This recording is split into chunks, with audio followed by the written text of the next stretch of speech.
হঠাৎ এই অবেলায় আম মাখানো খেতে ইচ্ছে করলো, তাই বাপ চাচাদের গাছ থেকে আম পেড়ে নিয়ে এসেছি। এদিকে ভাবি একা একা কাজ করছিল, তাই হেল্প করে দিলাম। এমনিতেই টক আমার অনেক বেশি পছন্দ। নিজের গাছের ফলের চেয়ে অন্যের গাছের ফল একটু বেশি মিষ্টি লাগে। যদি আপনি না বলে নেন তাহলে সেটার মজার টেস্ট অন্যরকম, যদিও বা এটা ঠিক নয়। আসসালামু আলাইকুম, কেমন আছেন সবাই? আমার এই সুন্দর ছোট্ট ঘরে আমি রেডি হচ্ছিলাম। আগে আমি খুব সুন্দর স্কার্ফ পরতে পারতাম, বাট এখন আসলে চর্চার অভাবে ভুলে গিয়েছি। বাট সবাই বলে আমাকে নাকি হিজাবে অনেক বেশি সুন্দর লাগে। এই আবায়াটা বা বোরখাটা যেটাই বলেন, দুই পাটের ছিল, একটা ইনার এবং একটা কোটি সিস্টেম।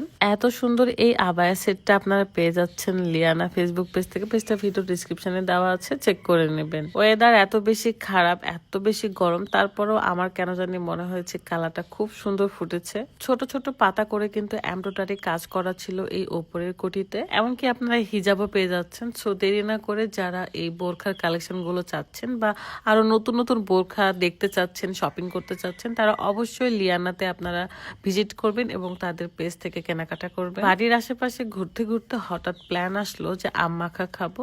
যদিও বা আম মাখা খাওয়ার কোনো আমরা চিন্তাই করেছিলাম না, কিন্তু গাছ দেখে আম দেখে খেতে ইচ্ছে করলো। কি করব বলেন? বিলের ধারে আসতে না আসতে ঠান্ডা ঠান্ডা বাতাস, এত রোদ, তারপরেও কিন্তু একটা সুন্দর বাতাস এসেছিল।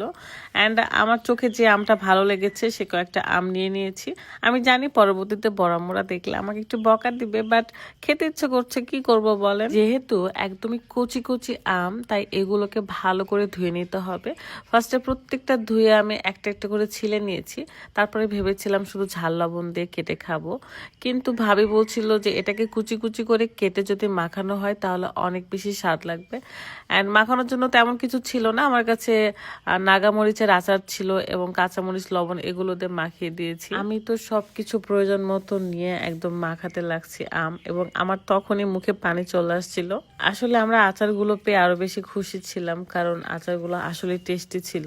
সচরাচর যেটা করি, আম মাখানোর পরে ওই প্লেট থেকে একটু নিজে ট্রাই করবো এবং আশেপাশে যারা থাকবে তাদেরকে ট্রাই করাবো। এখন আমি আমার ভাবিকে ট্রাই করাচ্ছিলাম যে আসলে আম মাখাটা কেমন হয়েছে। টক আম, বাট মরিচ, চিনি, লবণ এসব দিয়ে মাখানোর পরে অনেক ভালো লাগছে। আমার কাছে মনে হয় যদি খাবারে ঝাল না থাকে তাহলে খাবার খেয়ে মজা কি বলেন? হঠাৎই চোখে আসলো যে আমার ভাবি ঝাড়ু দিচ্ছে। দেন আমি বললাম, সারাটা দিন কাজ করেন আপনি, এখন একটু রেস্টে যান। তো আমি সুন্দর করে ঝাঁটাটা নিয়ে নিলাম এবং এটা পরিষ্কার করছি। ছোটবেলায় আমার সবচেয়ে পছন্দের কাজ ছিল এই ঝাড়ু দেওয়া, কারণ এটা খুব সহজে হেলে থেকে কাজ করা যাইতো। অ্যান্ড এখন আমি ঝাঁটা পেলেই আমি ঝাড়ু দেই, কারণ এটা আমার অনেক পছন্দের কাজ। সব সময় দোয়া রাখি যেন আপনারা ভালো থাকেন এবং আপনারা দোয়া করবেন যেন আমরাও ভালো থাকি। আসলে আমার ব্যাকগ্রাউন্ড সাউন্ডে অনেক পাখির আওয়াজ, কারণ এখন ভোরবেলা, সকাল হতে চলেছে। সো একটু পাখির মিষ্টি আওয়াজ তো থাকবেই। যাই হোক, আপনারা সবাই ভালো থাকবেন, সুস্থ থাকবেন। দেখা হয়ে যাবে নেক্সট ভিডিওতে। আল্লাহ হাফেজ, আসসালামু আলাইকুম।